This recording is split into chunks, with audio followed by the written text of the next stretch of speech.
Abrimos nuestras Biblias. Libro de Génesis. Vamos a leer nada más el versículo 25 del capítulo 2.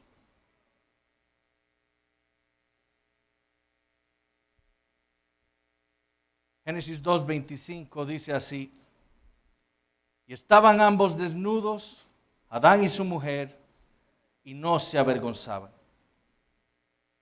Génesis capítulos 1 y 2 nos han entonces venido preparando para lo que iba a suceder en el capítulo 3. De hecho, lo que se nos narra en Génesis capítulo 3 es tan terrible, precisamente por lo que nos ha sido enseñado en los primeros dos capítulos. David Atkinson, un académico norteamericano, dijo que si el retrato del jardín que nos ha sido dado en Génesis 2 nos es reflejado como tal en un espejo claro e impecable, en Génesis 3 ese espejo es despedazado en 1000 pedazos. El retrato es fragmentado y las perspectivas distorsionadas. Ciertamente Génesis 3, como veremos hoy y la próxima semana, es una verdadera tragedia. Pero al mismo tiempo, Génesis capítulo 3 es uno de los capítulos más importantes de toda la Biblia. Porque si Génesis capítulos 1 y 2 nos muestran a nosotros, al mundo y al hombre en un estado de perfección, y si Génesis capítulo 4 nos muestra a nosotros la condición actual de nuestro mundo, entonces Génesis capítulo 3 va a funcionar como ese instrumento para explicarnos cómo es que pasamos de Génesis 1 y 2 a Génesis capítulo 4. Cómo pasamos de un jardín a un desierto. Cómo pasamos de la comunión con Dios a la enemistad. Cómo pasamos de la vida a la muerte. Tan importante es este capítulo que A.W. Pink lo llamó la semilla y la trama de la Biblia. ¿Por qué? Bueno, escuchen lo que él dijo. Aquí en este capítulo está el fundamento sobre el cual descansan muchas de las doctrinas cardinales de nuestra fe. Aquí encontramos la explicación divina de la presente y arruinada condición en la que se encuentra nuestra raza. Aquí aprendemos sobre los sutiles engaños de nuestro enemigo, el diablo. Aquí presenciamos la total incapacidad del hombre para caminar en el camino de la justicia cuando la gracia divina le es retenida. Aquí descubrimos los efectos espirituales del pecado, el hombre buscando huir de Dios. Aquí discernimos la actitud de Dios hacia el pecador culpable. Aquí marcamos la tendencia universal de la naturaleza humana de cubrir su propia vergüenza moral mediante un artefacto de su propia mano. Aquí somos enseñados de la graciosa provisión que Dios ha hecho para solucionar nuestra mayor necesidad. Génesis capítulo 3 entonces es fundamental para tener una cosmovisión bíblica, para tener un entendimiento bíblico del mundo, igual que lo es Génesis capítulo 1 y 2. De hecho, gran parte del problema de nuestro mundo es que no solo rechazan la verdad que Dios nos ha revelado en Génesis 1 y 2, sino que también desprecian y rechazan la verdad que nos es enseñada en Génesis capítulo 3, especialmente con respecto al hombre. Y tan grave es desechar lo que se nos dice acerca de la creación como desechar lo que se nos dice en este capítulo también. Y es entonces el capítulo 3 lo que vamos a estar estudiando en estas últimas 2 semanas que nos quedan en este año. Y si Dios lo permite, vamos a estar reflexionando entonces en la caída del hombre. Y también en la gracia de Dios que nos ha sido revelada aquí. Y lo vamos a hacer viendo 2 cosas. Primero vamos a ver la anatomía de la creación y del pecado. Y la próxima semana vamos a ver el juicio y la gracia de Dios. Ahora, si nosotros queremos entender qué fue lo que sucedió en este capítulo, entonces tenemos que entender cómo es que funcionó primeramente la tentación de Satanás. Es lo que vamos a ver en esta mañana. Pero también debemos entender qué fue lo que el pecado causó en Adán y Eva. No solo vamos a ver la tentación, vamos a ver también qué fue lo que el pecado causó en el hombre. Porque si nosotros no logramos entender eso, entonces nosotros no podremos entender cómo es que funciona la tentación y el pecado en nuestra propia vida. Veamos entonces el primer punto del sermón, la anatomía de la tentación. Y vamos a leer el versículo 1 del capítulo 3.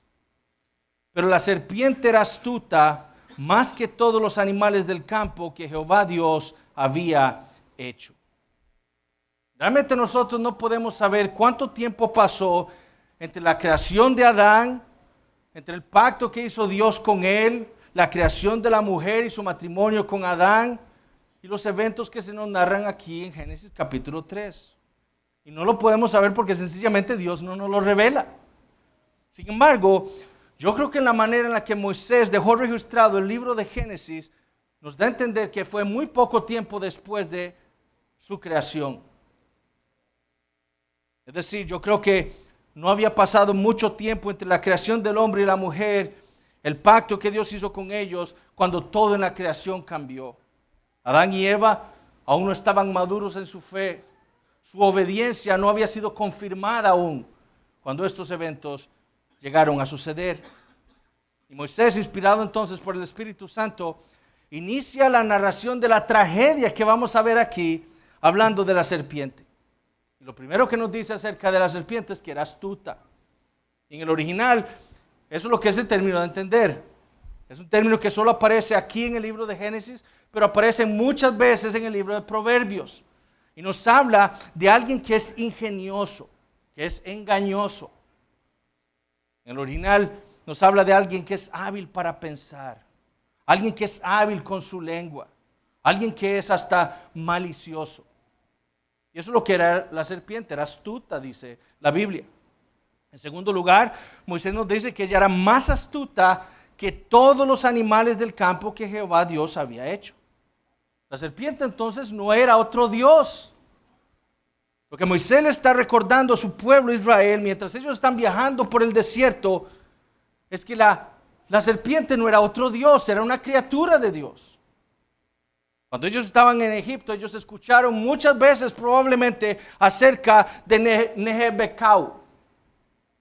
Ese era el malvado dios serpiente de los egipcios. La antítesis del dios Ra, un dios perverso que estaba en una constante lucha con el dios del sol. Moisés le recuerda a Israel, la serpiente que ustedes escucharon en Egipto, esa no es ningún dios. La serpiente es una criatura. Dios, el creador, Jehová Elohim, nuestro Dios, Él la formó de la tierra. Moisés entonces nos dice que la serpiente era una criatura de Dios. Y con esto, dijo Hamilton, Moisés remueve cualquier posibilidad de que la serpiente pueda ser vista como algún tipo de fuerza divina sobrenatural. No hay espacio, dijo él, para alguna idea dualista sobre el origen del bien y del mal. Solo hay un Dios y ese es nuestro Dios. Todo lo demás es criatura. Y la serpiente era una criatura de Dios. Ahora, ¿quién era esta serpiente? Bueno, Moisés nos da a entender que se trataba de un animal literal. Esto no es un mito, esto no es una fábula, como ya habíamos dicho al inicio de nuestra serie. Moisés escribe como aquel que está escribiendo historia. Y quien llegó al jardín del Edén aquel día fue una verdadera serpiente. Así es como debemos entender estas palabras de Moisés, como una narrativa histórica, no como un mito, no como una fábula. Sin embargo, lo que debemos entender es que esta era una serpiente que había sido controlada por un ser al que la Biblia llamará más adelante la serpiente antigua. El dragón, Satanás, el diablo. Así como Dios usó un asno para reprender al falso profeta Balaam, asimismo Dios permitió que Satanás usara a la serpiente para tentar al hombre, para entrar al jardín. Ahora, ¿quién era Satanás? Bueno, varios pasajes en el Antiguo Testamento probablemente hagan referencia a él. Uno de ellos lo encontramos en Ezequiel capítulo 28. No lo vamos a leer aquí por cuestión de tiempo. Pero en Ezequiel 28, versículos 12 al 19, que ya nosotros hemos visto cuando estamos hablando acerca del Edén, ahí se nos habla acerca de un ser que era perfecto, Claro, el profeta habla acerca del rey de Tiro, pero las palabras que se hablan en Ezequiel 28 no pueden corresponder a un mero hombre. Y Ezequiel 28 nos habla de un ser que era perfecto, lleno de sabiduría, hermoso. Un querubín, dice, es decir, era un ángel. Y no cualquier ángel, dice, un ángel que es grande, protector.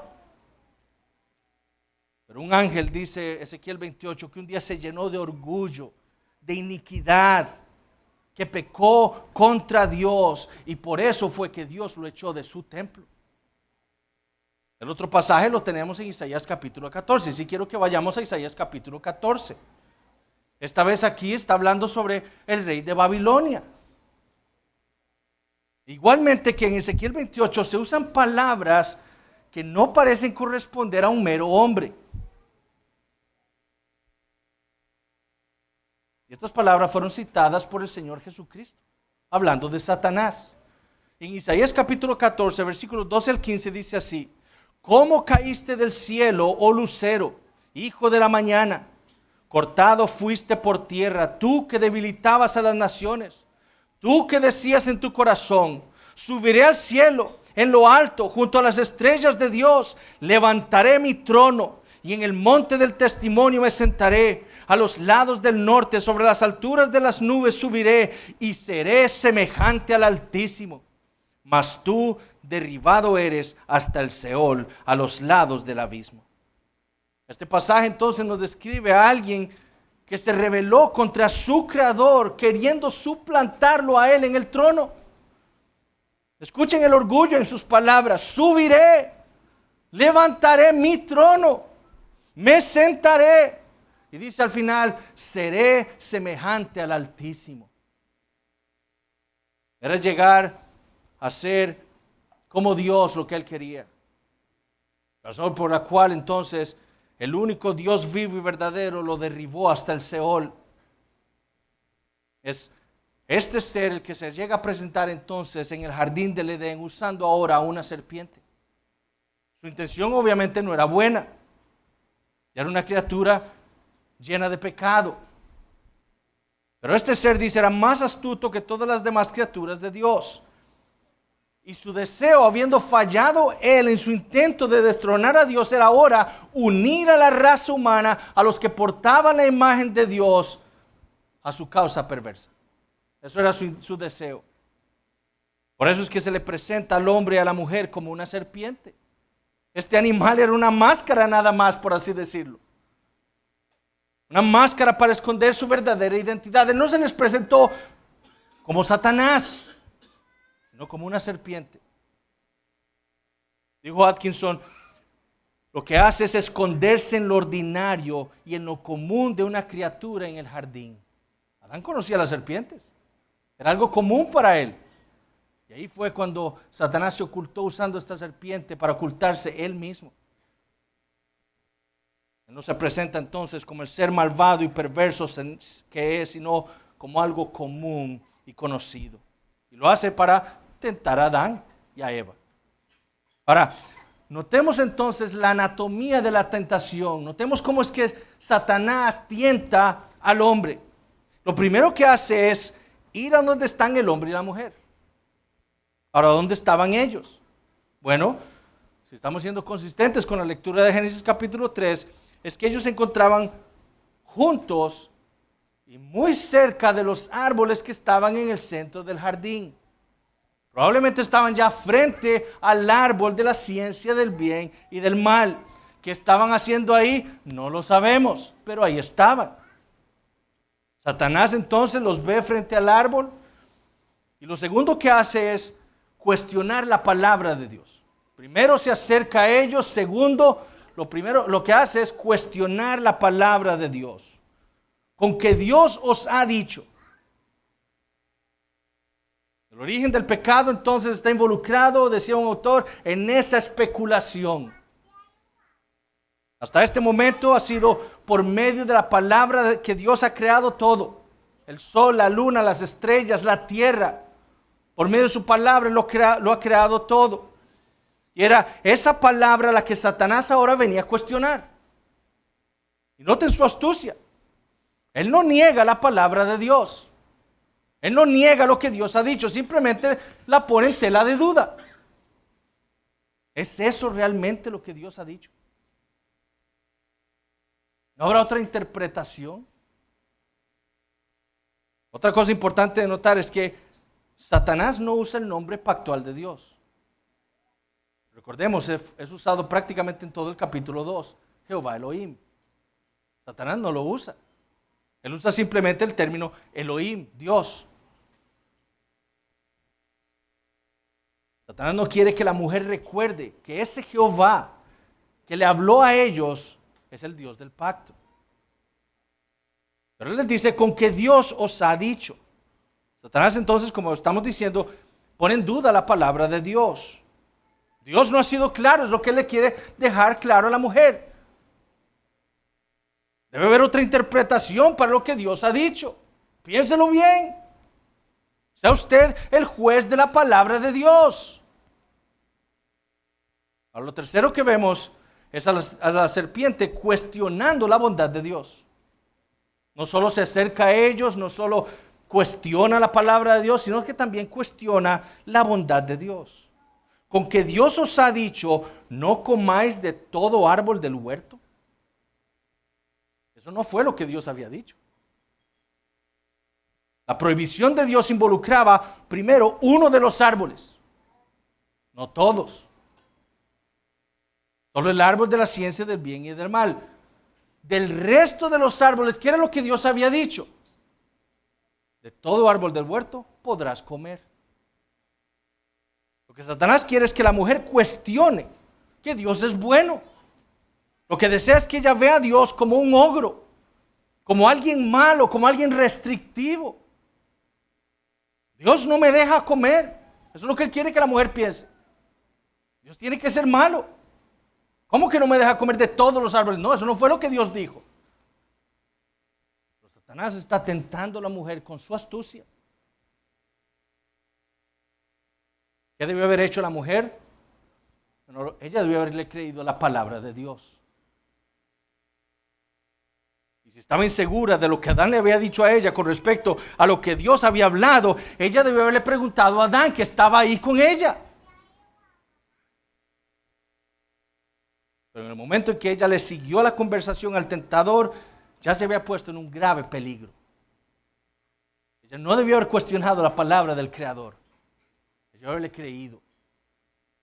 Pero se pone ahora a conversar con la serpiente y se ha puesto entonces en un grave peligro. ¿Qué fue lo que hizo? ¿Qué fue lo que hizo la mujer? Bueno, escuchen la respuesta de la mujer a la serpiente. Del fruto de los árboles del huerto podemos comer, pero del fruto del árbol que está en medio del huerto, dijo Dios, no comeréis de él. ¿Y qué está escrito ahí? Ni le tocaréis, para que no muráis. Eva había caído en la trampa. ¿Cómo lo sabemos? Bueno, porque eso no fue lo que Dios le había dicho a Adán. Quizás Adán no le había explicado bien a Eva, quizás Eva no había puesto la adecuada atención a Adán, eso nosotros no lo sabemos. Lo que nosotros sí sabemos es que Dios nunca les dijo que ellos no podían tocar ese árbol. La prohibición de Dios de nuevo fue a no comer del fruto de ese árbol, pero Dios nunca les había dicho que no lo podían tocar. Eva había caído en la trampa y ya estaba cuestionando la bondad de Dios. Ahora ya estaba viendo a Dios como alguien malo que le quería restringir cosas. Dios es tan malo que no solo no me deja comer, sino que no me deja tocar este árbol. A pesar de que Dios les había dado todos los demás árboles, en su bondad y en su misericordia, porque Dios no les debía nada al hombre. Como hemos dicho, Dios le pudo haber dicho a Adán y a Eva, solo pueden comer de un árbol. Y eso es suficiente.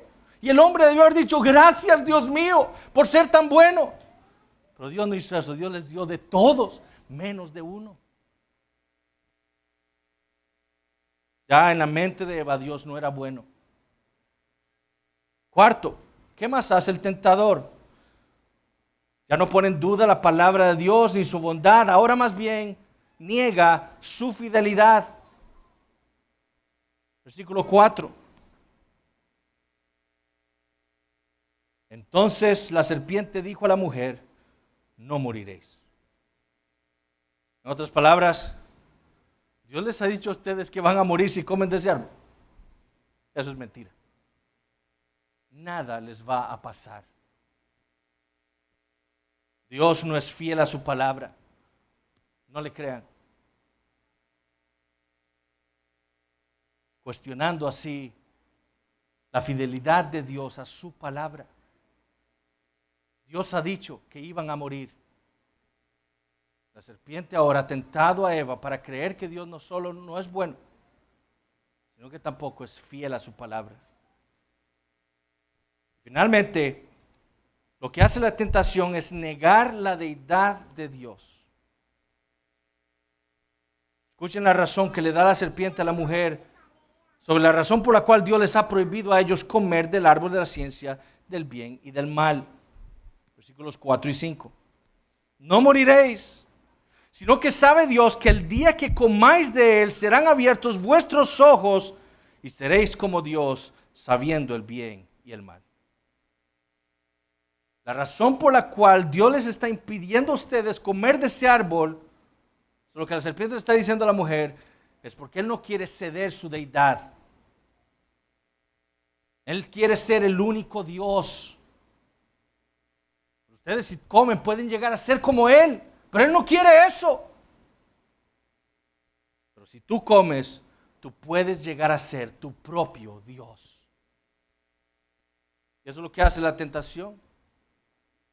Es una locura. Es ilógica. Y como veremos más adelante, es destructiva si nosotros no luchamos contra ella. El que Dios sea Dios implica que no puede haber otro Dios. Él es único. Y por lo tanto, la criatura nunca podrá llegar a ser como Él. Nunca. La criatura siempre dependerá del Creador. Adán y Eva, siendo perfectos, dependían de Él. Ellos nunca podrían deshacerse de Dios. Ellos nunca podrían llegar a un momento en sus vidas en donde dejarían de depender de Él. ¿Por qué? Porque son criaturas y solo hay un Dios.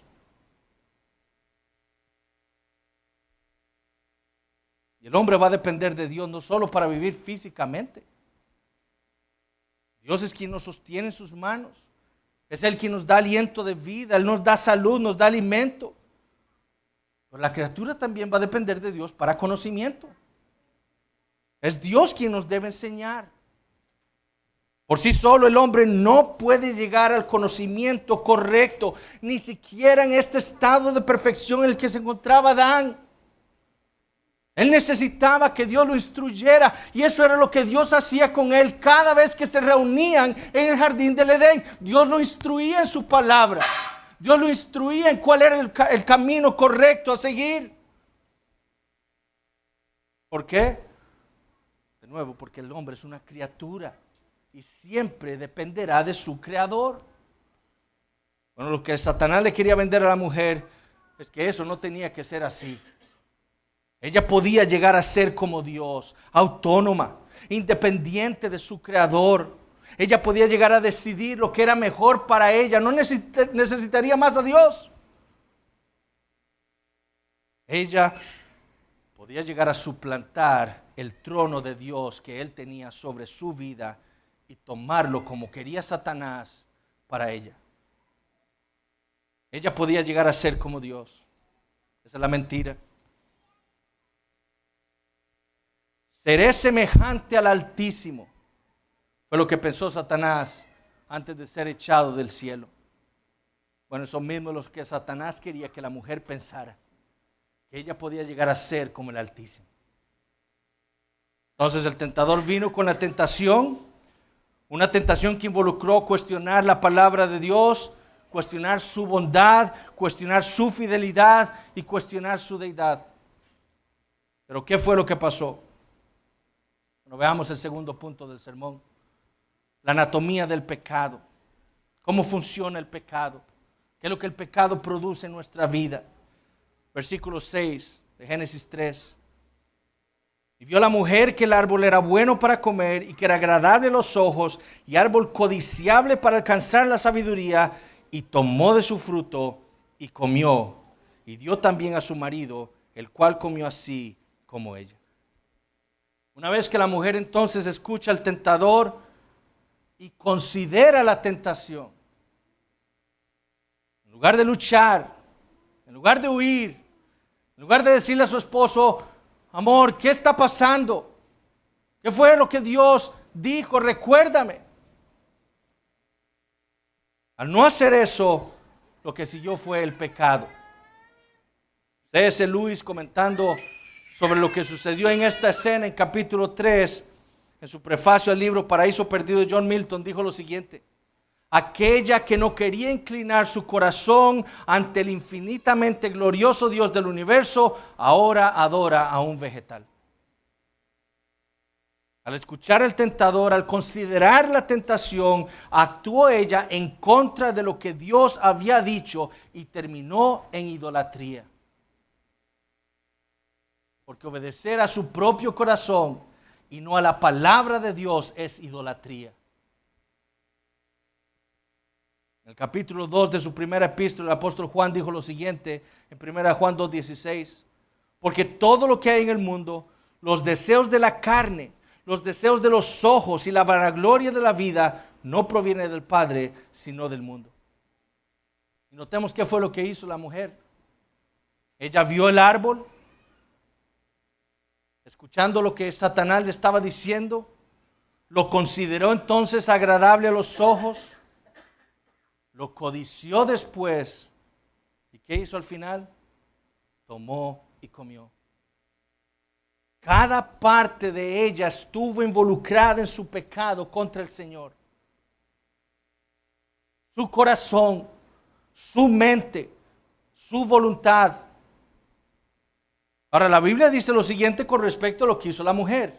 En 1 Timoteo 2, versículos 13 y 14, esto es lo que dice Pablo: porque Adán fue formado primero, después Eva.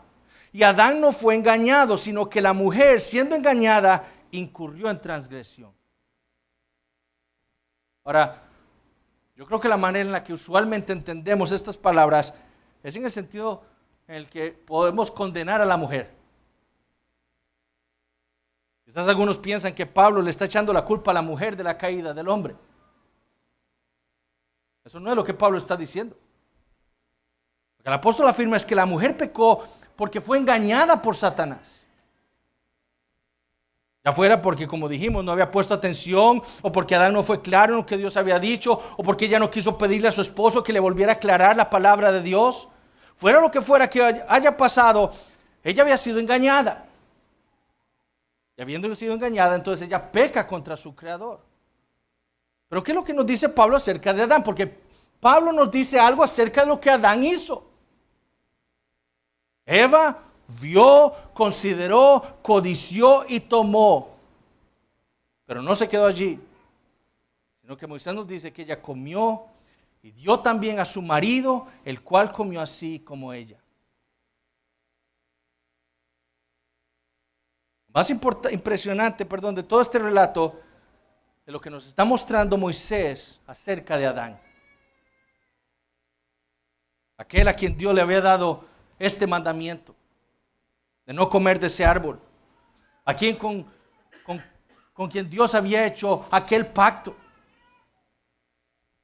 Aquel con quien Dios tenía comunión constante. Él estaba allí con la mujer.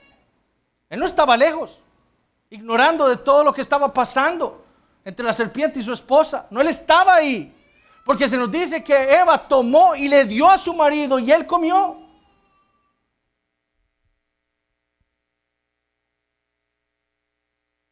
Más las palabras de la serpiente dejan claro que Adán estaba allí. Noten que ella dice: sino que sabe Dios que el día que comáis de él, serán abiertos vuestros ojos.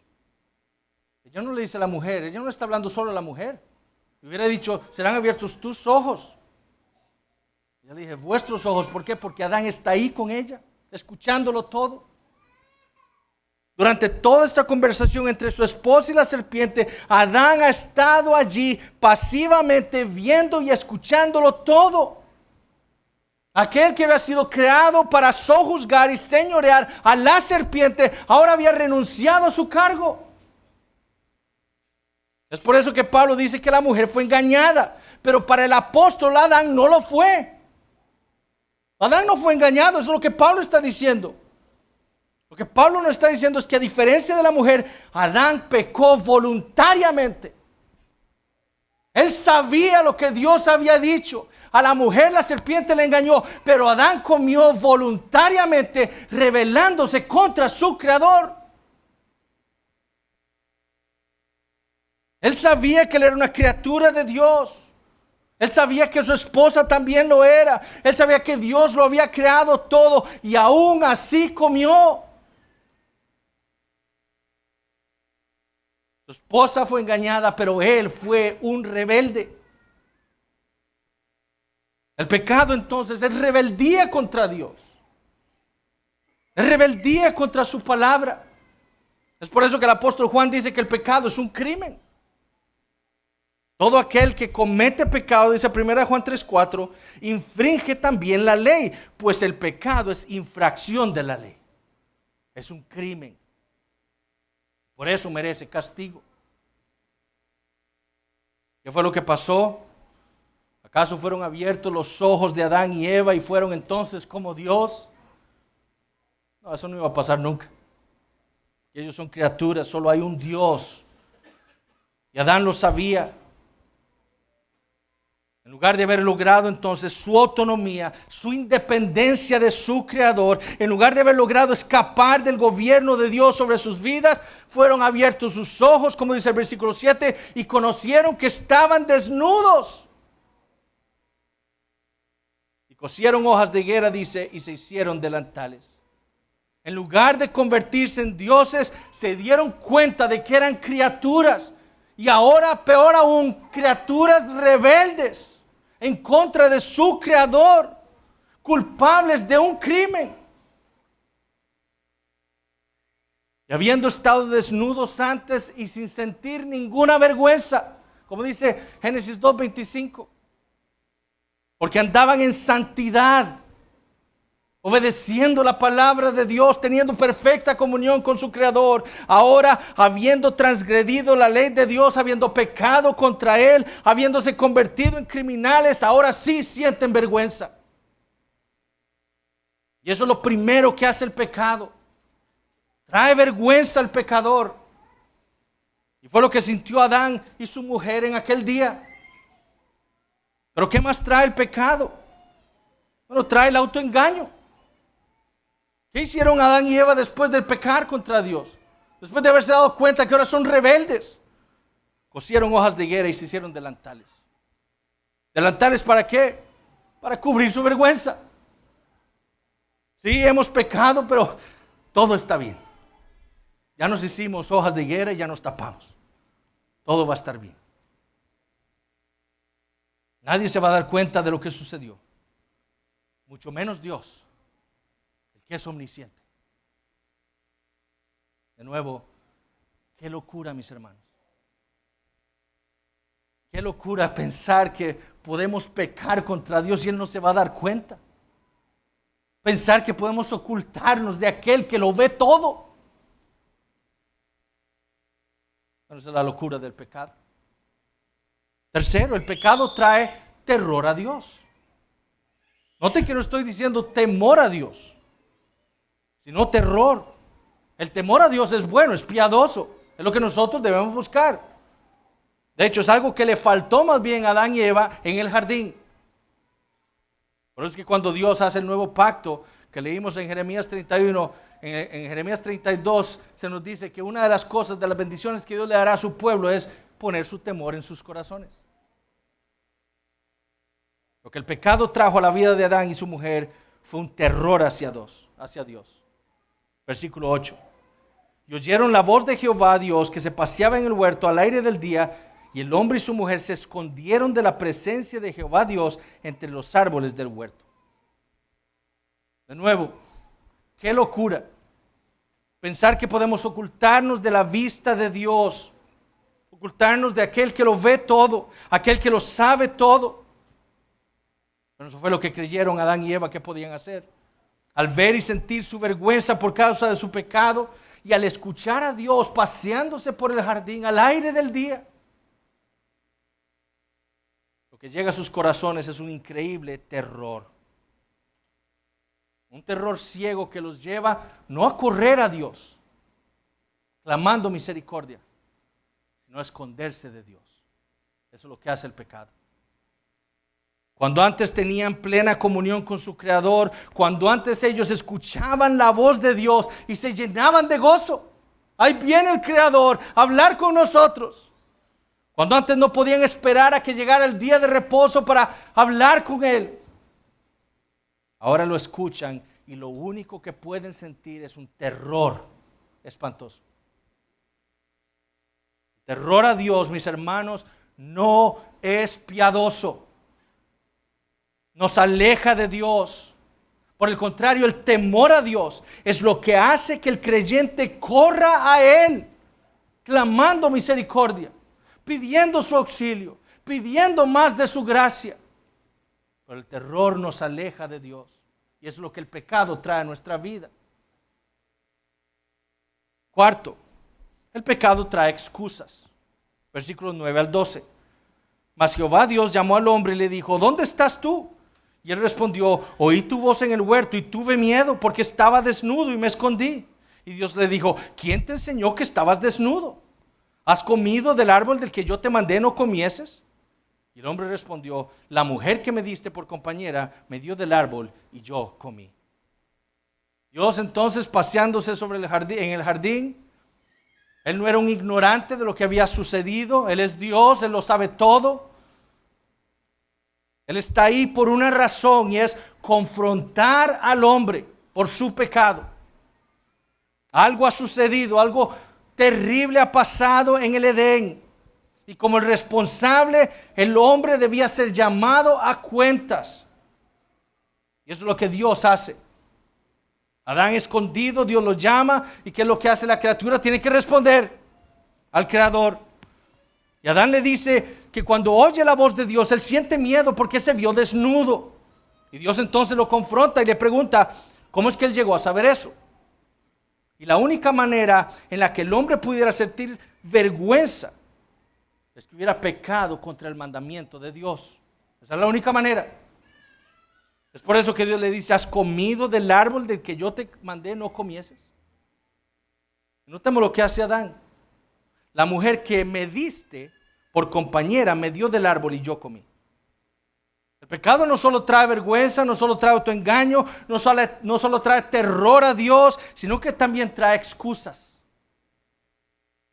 Yo no quería comer, pero por culpa de la mujer que tú me diste, comí. O sea, la culpa no es mía, sino tuya.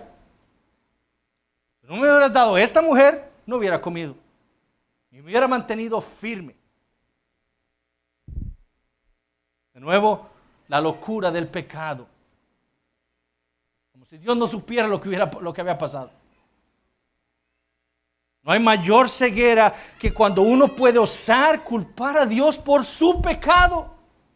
No hay peor ceguera que eso. Y es lo que Adán había hecho. Pero lo mismo hizo Eva. Habiendo escuchado la excusa de Adán, Dios ahora se vuelve a la mujer y le dice: entonces Jehová Dios dijo a la mujer, versículo 13, ¿qué es lo que has hecho? ¿Y qué hace la mujer? Lo mismo que hizo su esposo: culpar a Dios. La serpiente me engañó y comí. ¿Quién creó la serpiente? Dios. ¿Qué estaba diciendo Eva? Tú eres el culpable porque tú creaste esa serpiente y ella me engañó a mí y yo comí. Yo no soy culpable del pecado, de mi pecado, tú lo eres. Finalmente, el pecado trae también separación. Cuando Adán vio a la mujer por primera vez en Génesis capítulo 2, ¿qué hizo? Estalló de gozo con un poema. Esta es ahora hueso de mis huesos y carne de mi carne. Ella es mía, solo mía. Yo la amo. Ella pertenece a mí. Y ahora por causa del pecado, ¿qué dice? Ella es tuya. Eso es lo que le dice a Dios. Ella es tuya. Esa mujer que tú creaste fue la que me hizo pecar. Ella es tu problema. ¿Y por qué es que Adán hace eso? Porque el pecado trae separación, trae caos, trae problemas, divisiones. Imagínense lo que pudo haber pasado por la mente de Eva. Este traidor. Hace unos días me estaba cantando un poema y ahora me culpa a mí. Él estaba ahí echadote, escuchándolo todo y ahora me culpa a mí. Separación, problemas, caos. Esa es la consecuencia del pecado. Pero el pecado también trae separación con Dios. Al final de toda esta narrativa que veremos la próxima semana, vamos a leer lo siguiente. Versículo 24.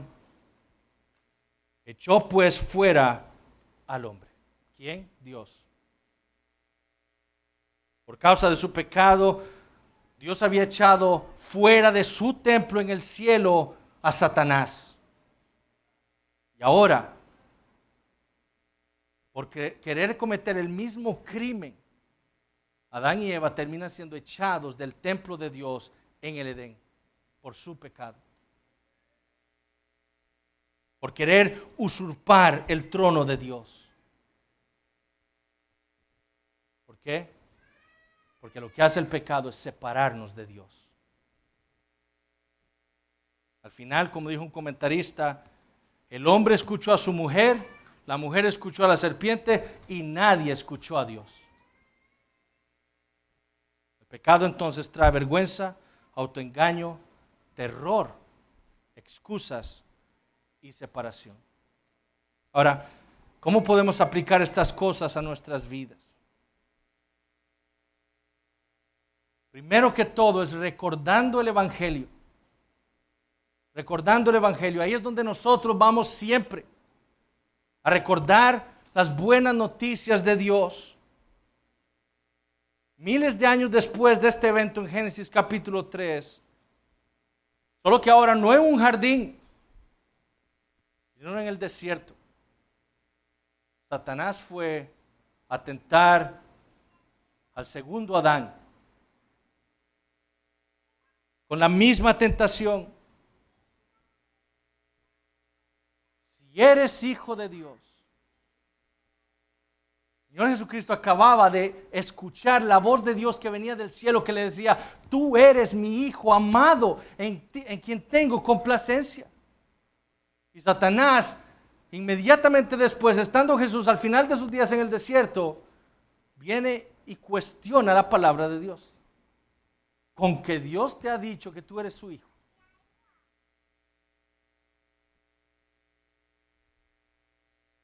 ¿Qué hace el Señor Jesucristo? Desconfía de la palabra de Dios. Desconfía de la fidelidad de su Padre a su palabra. Como hizo el primer Adán. No. Él confía plenamente en lo que Dios ha dicho. Satanás después le dice: tírate del templo, tírate. Si eres su hijo, Él va a mandar sus ángeles para que te salven. ¿Con qué responde Jesús? Plenamente confiado en lo que Dios ha dicho. No hay que tentar a Dios.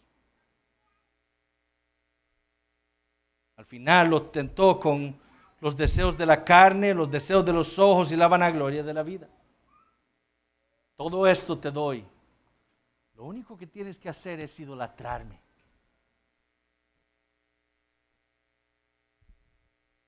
¿Qué hace el Señor Jesucristo? De nuevo, confía plenamente en lo que Dios ha dicho en su palabra. Solo hay un Dios al que nosotros debemos servir. ¿Qué pasó con Satanás? Se tuvo que ir. Porque a diferencia de lo que hizo el primer Adán, que falló, El segundo Adán tuvo victoria sobre la serpiente. Y lo hizo por nosotros. Si Jesús hubiera fallado aquí, ninguno de nosotros sería salvo. Pero Él no falló. Él tuvo una perfecta obediencia a su Padre y su palabra. Y así venció a Satanás en nuestro lugar. En nuestro lugar. Y eso es algo que nosotros debemos recordar cada vez que estamos experimentando nuestras tentaciones para poder luchar contra el pecado. Porque eso es lo segundo que debemos entender. Entender cómo funciona la tentación y el pecado en nuestras vidas. Niños, por ejemplo, pónganme atención. Siempre les decimos esto, pero es un ejemplo para que ustedes piensen en sus vidas. La palabra de Dios dice que ustedes deben obedecer a sus papás. Eso es lo que Dios dice. Cuando papá y mamá les dicen algo, haz esto, ustedes pueden en su carne, porque a diferencia de Adán y Eva, que tuvo que venir Satanás para tentarlos, ¿por qué tuvo que venir Satanás? Porque ellos eran perfectos. Ahora nosotros no tiene que venir Satanás a tentarnos, nuestra propia carne, en donde mora el pecado ahora, nos tienta también. Y ustedes pueden empezar a pensar, bueno, mamá y papá me dicen que haga esto. Pero yo no creo que Dios realmente sea serio en eso. Yo quiero hacer otra cosa. Yo me quiero quedar aquí viendo el televisor o jugando. No quiero ir a mi cuarto a recoger los juguetes que dejé tirados.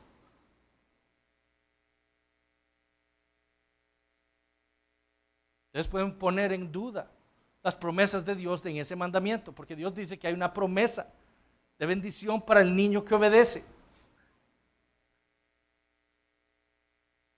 Pueden poner en duda la fidelidad de Dios, que dice que Él castiga al pecador, al rebelde, y decir, si no voy, no me va a pasar nada. ¿Cuántas veces he desobedecido a papá y mamá y nada me ha pasado? Y al final, decidir ustedes hacer lo que ustedes quieren hacer. No obedecer a papá y a mamá. Quedarse viendo televisión, quedarse jugando. Y lo que están haciendo ustedes, niños, es poniéndose ustedes como su propio Dios. Desechando al único Dios. Y diciendo ustedes, no, yo mando sobre mi vida. Esto es lo que voy a hacer. Entonces así viene la tentación. Y tienen ustedes, niños, que ser sabios para entender cuándo es que ustedes están enfrentando tal tentación. ¿Cómo lo saben? Bueno, van a la palabra de Dios, recuerdan lo que papá y mamá han leído con ustedes de la Biblia y dicen, Dios dice esto, eso es lo que tengo que hacer. Jóvenes, piensen en algo que ustedes hacen.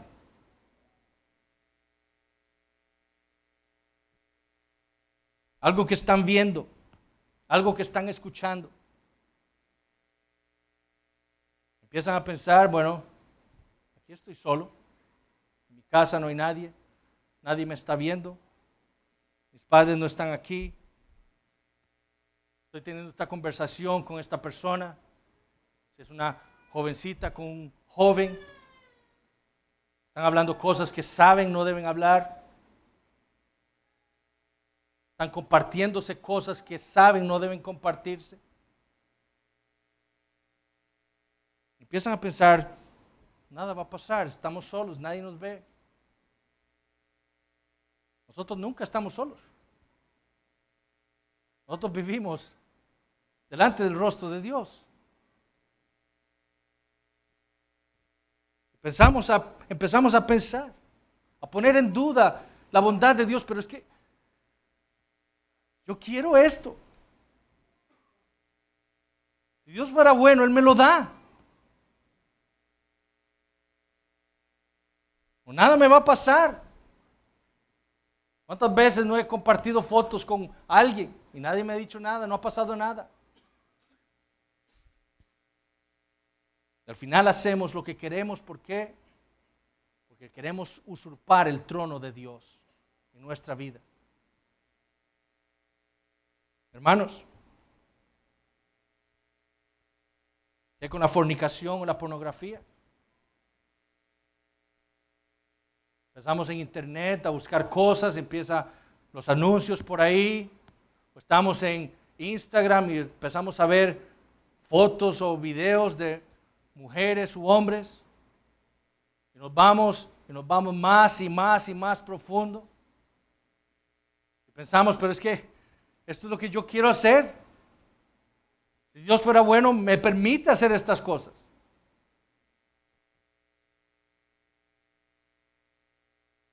Empezamos a dudar de la fidelidad de Dios, que ha dicho que Él castiga el pecado, que sus hijos no pasarán sin disciplina. Empezamos a tener nuestra negligencia espiritual. Nos apartamos de la oración, nos apartamos de la lectura. Eso es pecado también, ustedes sabían. Es que tengo mucho trabajo.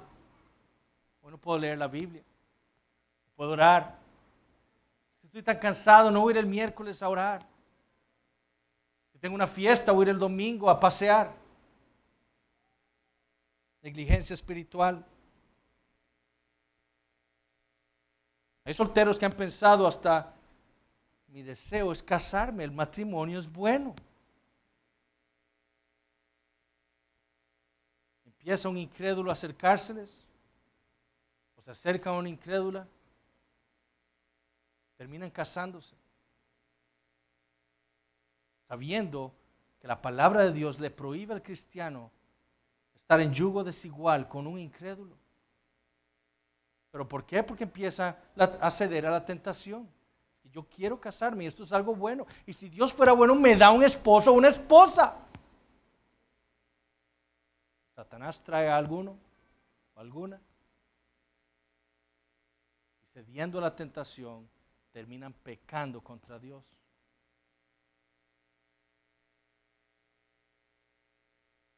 ¿Qué pasa cuando pecamos?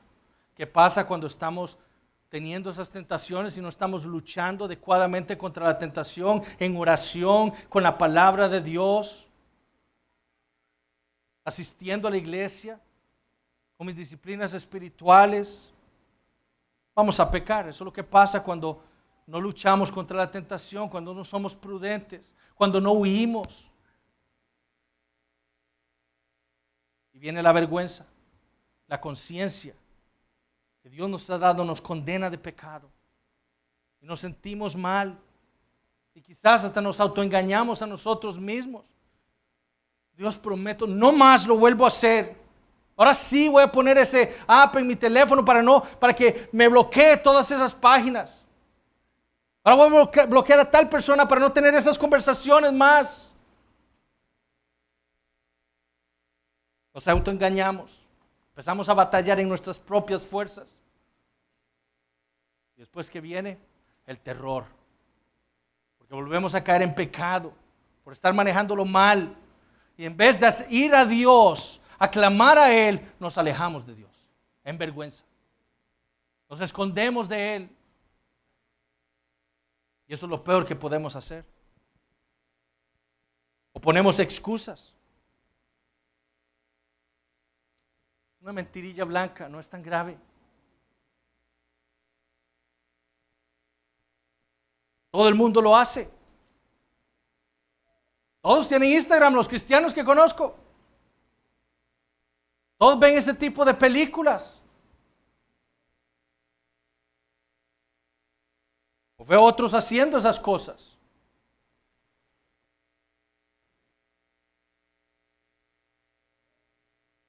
O hasta dicen, Dios me hizo así.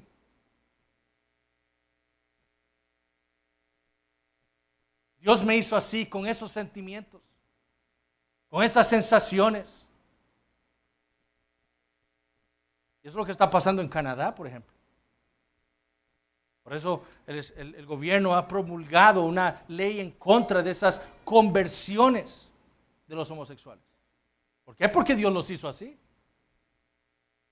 Y aún el cristiano puede excusarse con esa excusa.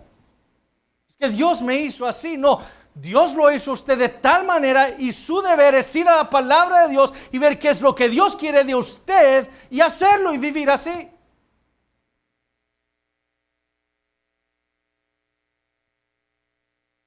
Y finalmente nos separa de Dios el pecado. Isaías 59:2 dice: pero vuestras iniquidades han hecho división entre vosotros y vuestro Dios, y vuestros pecados han hecho ocultar de vosotros su rostro para no oír. Eso es lo que causa el pecado. No solo causa problemas horizontales en la iglesia, en la familia, en el matrimonio, sino también con Dios causa separación y división.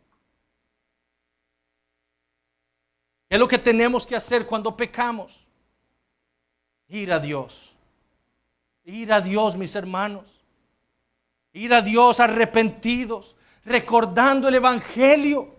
Lo que Dios, lo que el Señor Jesucristo hizo por nosotros para salvarnos del pecado, para salvarnos de la tentación, para darnos una salida a nosotros.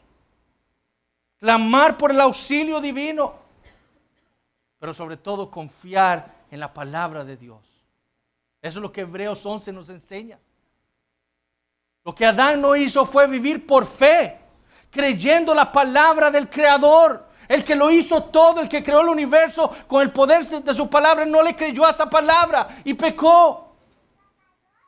Es lo que nosotros no podemos hacer. Tenemos que confiar en la palabra de Dios. Hay promesas en ella y hay promesas de juicio para nosotros. Pero es nuestra negligencia espiritual preferir las cosas del mundo antes de las cosas de Dios lo que nos hace ser débiles ante la tentación y caer en múltiples pecados.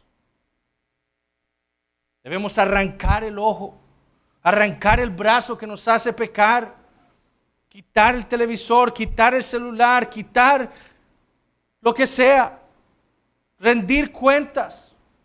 Quitar amistades, lo que sea necesario para el bien de nuestra alma y para la gloria de Dios. Eso es lo que tenemos que quitar de nuestras vidas.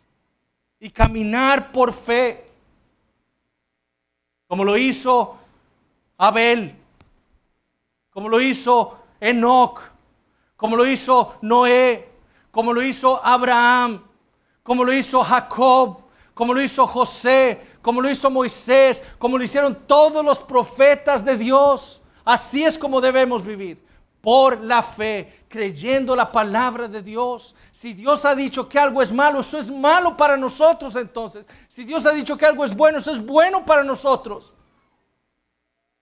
Pero nunca dudar de la palabra de Dios, nunca dudar de su bondad, nunca dudar de su fidelidad. Solo Él es Dios. Nosotros somos criaturas que hemos sido redimidas por Dios para vivir para Él. Vamos a orar. Padre, te damos gracias por tu palabra, por lo que hemos leído en esta mañana. Oh Señor, te damos gracias por tu Hijo Jesucristo. Sin Él, Señor, no habría esperanza para ninguno de nosotros. Como el segundo Adán, Él vino y destruyó a la serpiente. Él vino y deshizo toda la obra satánica. Él nos libertó de nuestros pecados y nos trajo a tu reino. Gracias, Señor.